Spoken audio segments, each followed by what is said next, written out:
dans cette histoire. jërëjëf Mouhamadou Diallo. Babacar, ban analyse ngay def tant sur le fond que sur la forme ci li xew démb. waaw bu nekkee ci forme bi da ngay am benn jàngat par rapport ak niki démb lu bare bare lu ñenn ñi xëyi ak la situation sonnette d'alarme bi nga xam ne ñu ngi ko doon jéem a tirer te la situation mate su ko woon. te boo xoolee ci ndorteel gi déjà cette fameuse mobilisation dont on parle également aussi dalay leer ma pour mun a am benn réussite bi c'est tout un problème parce que ñi koy woote ils ne seront jamais devant en vérité parce que lu ci ëpp lu ñuy wax ce sont les politiques d'habitude ñooy wax ka naan ñëw la ñu def nangam ñëw la ñu def nangam wala yéen sama ay militants dem leen defi ji nangam def leen defi ji nangam et au même moment également ñu bare bare ci ñoom waxuma la du ñu ñëw sax mais nekkuñu sax daanaka ci biir réew mi ba pare encore bëgg na nit ñi nañu jouer rôle boo xam ne yow yaa waroon nekk au devant de la scène pour ñu mën koo matal beneen bi ci topp aussi pour nga mën a am réussite bi c'est tout un problème parce que parfois mooy li may faral di wax boo bëggee woowee sa bopp leader te amuloo légitimité populaire yenn combat populaire yi soo ci bëggee dem dafay nekk problème te ñu bare bare dañuy yaakaar ne à travers seulement des propos mën a nekk loo xamante ni lu ñuy matérialiser lay nekk ngir mu am réussite bi nga xam ne comme ni muy amee lay doon moo waral démb niñ ko doon coowee ci lu wër assemblée nationale man yàgg naa couvrir manifestation il suffit tout court nga def benn regard par rapport ak li ngay gis nga xam ne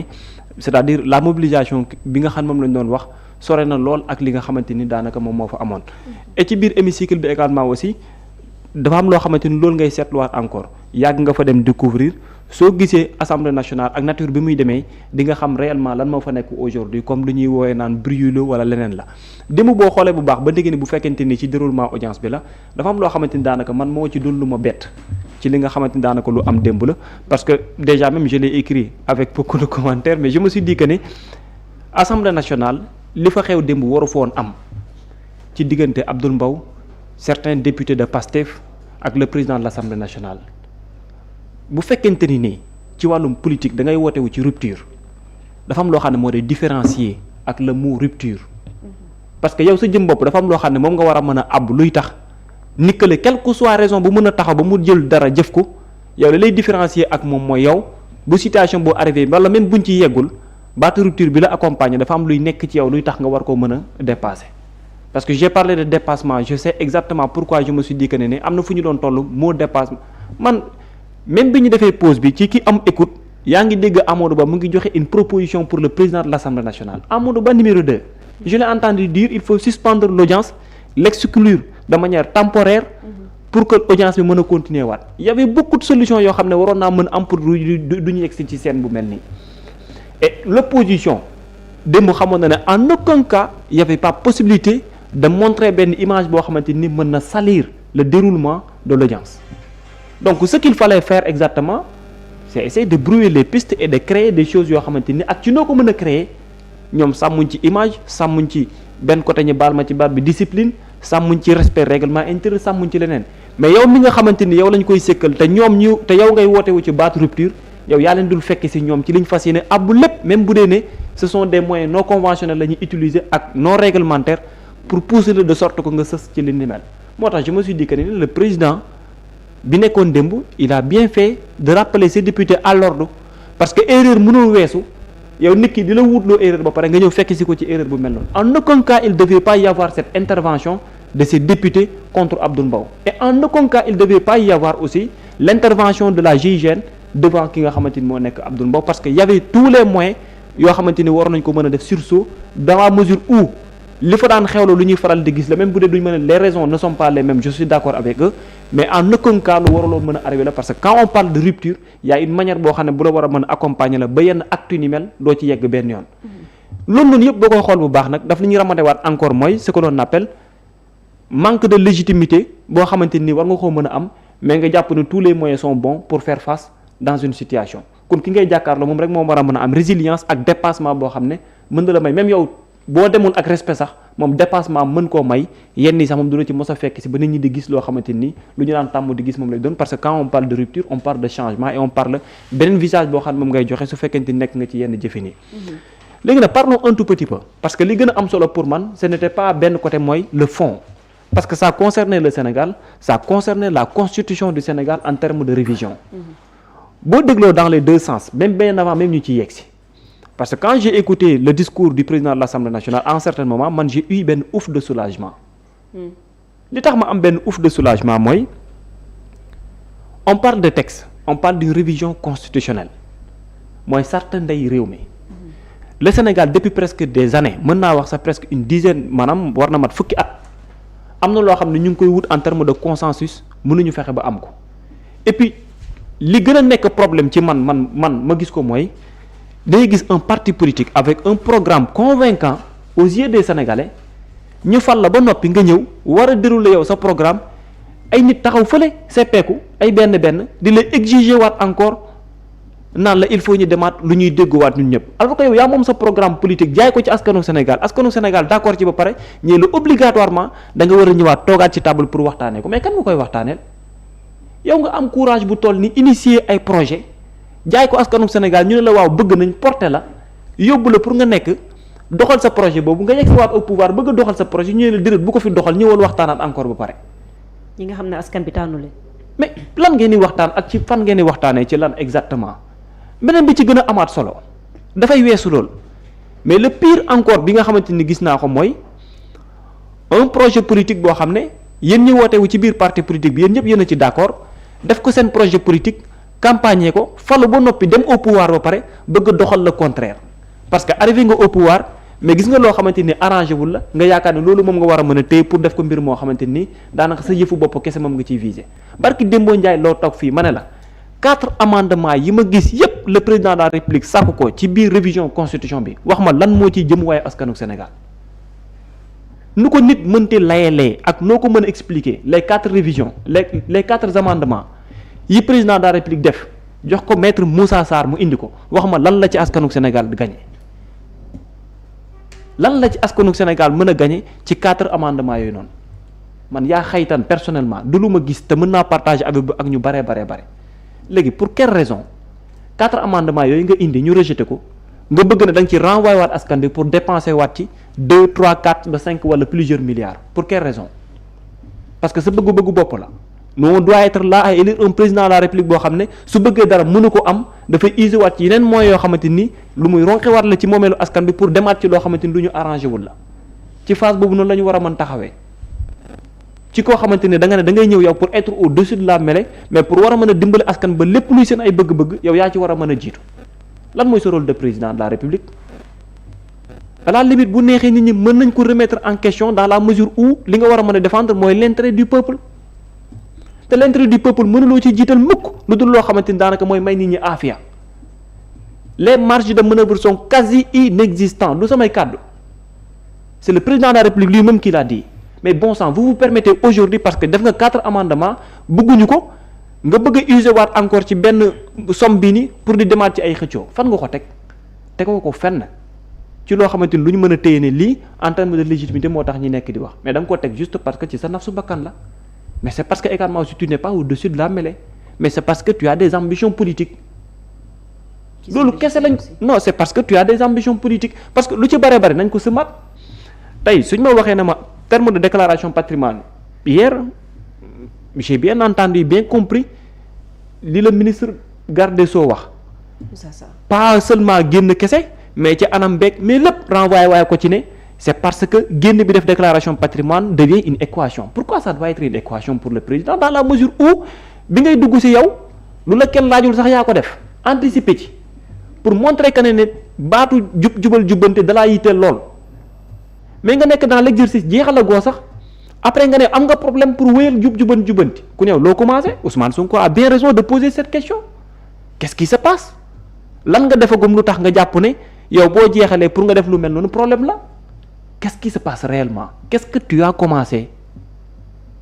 warul mën a nekk un problème ci réew mu mel ni bu Sénégal la demaat encore ba ndëgandi ci fond bi nga posé waat question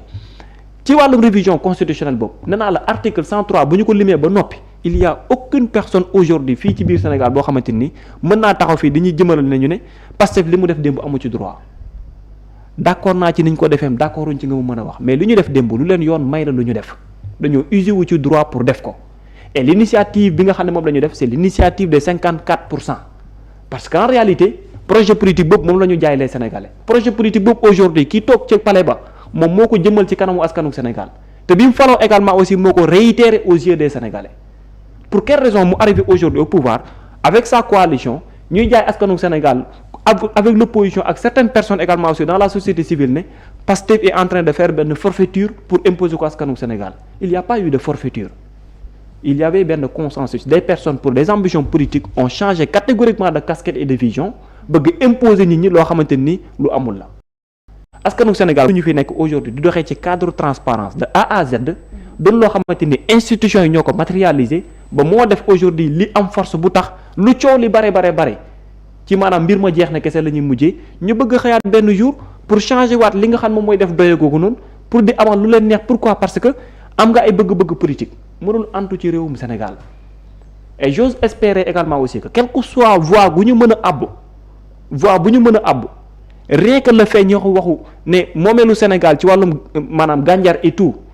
ku koy signé te assemblée nationale ngay jaari rek war naa mën a tax bu ñu demoon ba yegg ci wàllum référendum sax les Sénégalais doivent dire non que ne non li ñu voté ba noppi moom la ñu war a mën tee. beneen bi ci gën a amaat solo ba léegi nii ci biir fond bi moom la ñuy dugal yow bu ñu waxee waxu ay révision constitutionnelle Sénégal ñun ñëpp xam nañ tey aujourd'hui en termes d'élection en termes de partis politiques les présidents de partis politiques et tout par rapport au financement fonctionnement ak nu muy mën a doxee il y a comme partis politiques yeeg déclaration yi ñu war a def ak yeneen yi ñu war a def ak li ñu indilee coow ci wàllum vote ak ni ñuy indilee ci yeneen ak lu ci bare tey ji ñun ñëpp xam nañu ne changement bu bare moom la war a mën indi te coow li njëkk li koy waral mu ngi dooree d'abord ci nekk président de la République ba pare doon encore président de parti politique wala d'une coalition parce qu'à chaque fois les ambitions politiques ñoo jël le dessus ci l'intérêt public ndax la majeure partie ci ñoom parfois dañ jàpp ne dans 2 ans bu ñu war a dem ci élection rek yaay actuellement président de la République commencé nga les calculs politiques ces calculs politiques là aujourd'hui moo indi le changement bi am le 24 mars 2024 avec tellement de sacrifices même bu dara dul dara compte tenu de la situation il fallait tout court penser à ce qui s'est passé entre 2021 ba 2024 mais qui ne réfléchit pas sur ces circonstances là man dama naan est-ce que réellement yow amul loo xamante ni peut-être lu la échappé la bon sang wala c'est parce que gars yi il était en prison moo tax ils ne comprennent pas ce qui se passait est-ce que c'est parce qu'il était en prison que moo tax am na loo xam ne maanaam gisuñu ko wala xamuñu ko il fallait un tout petit peu poser la question à Babacar Kébé qui était tout le temps sur le terrain en train de couvrir peut-être bien wala benn Aliou Ba wala keneen la mais di nga poser wu question que ne loolu daan xew noonu li ko fi waral lu bare quand on veut mener un changement lan moo war a mën a tax muy doon équation ci ñenn ñi parce que ku dem bay toog di prêter serment aux yeux des Sénégalais bien avant nga am benn rappel boo xam ne bu historique la par rapport aux événements les morts les circonstances et tout promettre également aussi de faire justice par rapport à tout ça tey nga bëgg a demaat ci sens boo xamante ni dafay mel ni lu ñuy delloowaat ginnaaw ci 2021 2024 non les gens doivent se poser des questions est-ce que réellement la réflexion qu'il faut ñëw na ci waxtum gis nga parfois un leader politique wala parfois pour nga nekk un homme politique dans un sens extrême dafa am loo xam ne moo la koy may du lu ñuy décréter le leader politique du lu di décréter teg ko sur la table ça se construit avec le temps te gis nga parfois leader bu ñuy nekk di wax ça se construit non seulement avec le temps loo xamante ni non seulement muñ da la koy may maanaam savoir résister par rapport ak li nekk di xew circonstances et tout mais benn côté également aussi dafa am fu muy toll da ngay muñ parce que da ngay dund loo xamante ni doo mos a xalaat ci sa àdduna ne mën na arrivé mais da ngay toog mu bokk ci loo xamante ni da nga koy muñ ba nit ñi xam ne yaa ngi koy muñ même boo amee parfois les moyens pour mën a résister autrement nga toog di ko muñ loolu mooy def parfois la capacité qu'il faut de sorte que légitimité populaire bi nga mën koo am parce que askan bi ñooy toog seetaan la xam ne kii li ñu koy teg waruñu koo teg le président de la République aujourd'hui sa légitimité dont on parle et dont on veut lui faire croire il ne peut pas l'avoir de cette manière loolu il faut ñu xam ko mënul koo amee nii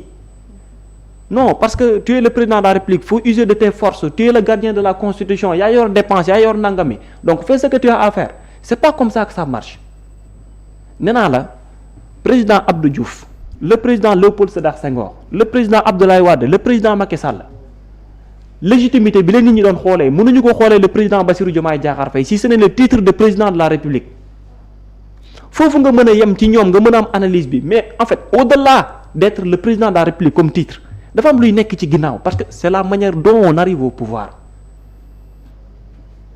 la légitimité de ces 4-5 présidents de la République mënul yem ak l'actuel président mënul nekk bon sang bu nit ñi luñ ko mënti gëmloo ak luñ ko mënti wax mënul nekk parce que c'est la manière dont ils ont arrivé au pouvoir et la manière dont lui il est arrivé au pouvoir léegi nag bu fekkente ne comme par exemple dañoo jàpp que ne wuy titre la tout court ñu jàpp ne titre bi boo ko amee rek la légitimité de toutes ces autres également aussi mën nga ko am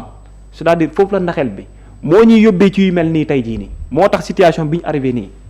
mais avec Abdou Diouf quand même c'est différent de. waaw Abdou peut-être mais bon Abdou Diouf après il a gagné une légitimité. mais c'est avec la manière parce que moom dañ koo jël teg ko mais biñ ko tegee après dafa am nu mu doxalee. ba moo ko may également légitimité bu tax ñi ne di wax. Abdou Diouf na mu doxalee noonu ba am légitimité boobu après est-ce que kii tamit mënu ko woon réussir parce que Abdou Diouf même quand il est arrivé il a fait tout pour conserver son parti politique même bu dee am na ñenn ñoo xam ne amoon nañ problème. Le président Bassirou Diomaye Diakhar Faye c'est moins de 2 ans. Non Abdou sax dafa doon parti bi. Voilà après il est continué après dafa continuer ak le parti socialiste. en 96 ñu organisé congrès. jox ko mu dem après légitimité politique bi mu ngi fa bon Tanor Dieng jël parti bi après moom. mu dem mais moom moo teewoon PS quoi. PS après moom mu teg toog ak le parti politique au pouvoir di exercer ba pare amaale parti politique bi derrière lui. parce que Senghor s'était retiré. Oui parce que aujourd'hui yow tey nga arrivé au pouvoir yow manière bi nga ñëwee déjà au pouvoir. moo la na mënoon a may waxatuma la may mën ngaa incarner fii légitimité boo xam ne dans les 10 ans à venir kenn du ko mës a am ci Sénégal tu peux pas xalal boo ñëwee historiquement ak manière boo xam ne lu mësul am la il fallait tout faire pour conserver ça loolu moo nekkoon image bi nga xam ne ak lu mënti xew il fallait l'incarner dox ko wax ko te le président de la République était parti sur de très bonnes bases pour téye loolu ba 2029 parce que ñun ñëpp xam nañ le discours bi président de la République doon tenir bi muy doon arrivé au pouvoir qu'est-ce que c'était réellement ak lan la ko doon jox parce que avant muy arriver au pouvoir il faut se rappeler très bien de l'opposition ak ñenn ñi fi nekkoon dañ ne amul légitimité amul charisme amul doye gi amul tolluwaay gi amul dara lii lu ko ñenn ci kujje gi doon xasee il a fallu que le président de la République commencé di génn di def yenn sorties même à l'extérieur yenn rencontres yi parce que parti politique am ci jëmboom tingoom ko pour wan leen na leen ne vous êtes trompés il commence à faire l'unanimité toutes ces choses là on commence à avoir benn remise en question bi depuis que le président de la République dans le sens politique il a pris son propre chemin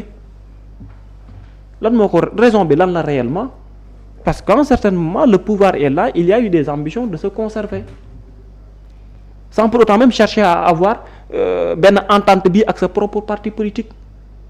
fan la lay yóbbee li nga gën a jàpp ne peut-être titre bi légitimité bi tout mu ngi fa à la limite ba mu ngay mujjee ñàkk ji du noonu la war a mën a demee parce que dafa am loo xamante ni ay institution la mais da dul yem ci jëmmu nit ki wala ci ne titre bi kese moo fay taxaw da nga ko war a mën a fees del ba boo toogee ñu xam ne des na te situation bi ñu nekk nii cas d'école la boo xam ne ñun ñëpp ñoo ko war a mën a retenir te cas d'école boobu moom laa lay wax na la ne cas d'école bi ñun ñëpp a ciy jàng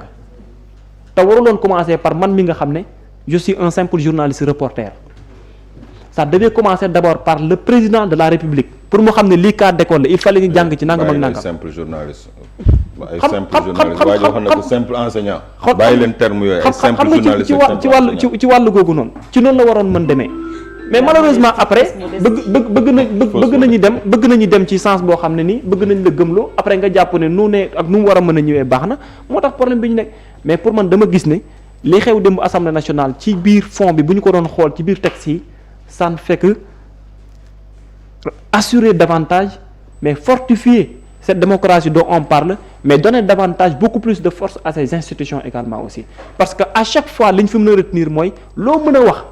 a wax tamit am na un tout petit peu d'équilibre quand on parle d'institutions et ñun ñëpp xam nañu ne le pouvoir du président de la République par rapport ak l'hémicycle comme ni ñu koy waxee am na une grande différence et depuis quelque temps ça a toujours été le souhait de certaines personnes même qui sont dans l'opposition te di ko xeex tey donc pour man nañuy bañ di dem ci sensu ne ci wàllum politique jàngat bi nit ki kese la du question de nit ki les hommes passent mais les institutions demeurent loolu ak lu ñu mën di wax leneen la kon lépp lu nit di œuvrer pour fortifier une institution lañ ci war a mën a jiital mooy bu ñu xool doomu aadama bi mais nañ koy jiital ci institution bi ban rôle la war a mën a am ak lan la war a mën a apporter malheureusement nag koy wax naa ko jarul moo koy répété waat